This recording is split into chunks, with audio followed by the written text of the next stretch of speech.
In this video, I'm going to show you how to use the System File Checker tool within Command Prompt within Windows 10. So for this tool, we're going to go down to our search box and type in the letter CMD for Command Prompt. And then we're going to run as administrator.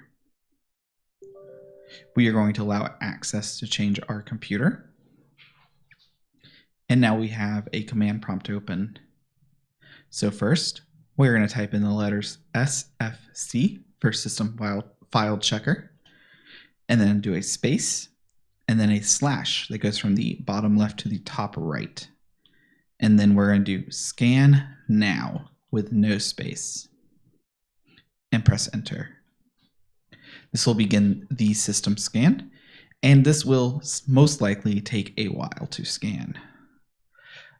This tool is great for checking Windows 10 and is a very good tool to use before using the DISM tool, which I will link in the card up here in the top right corner. Now, this has been a video by nephewtech.com, and I hope you've learned something.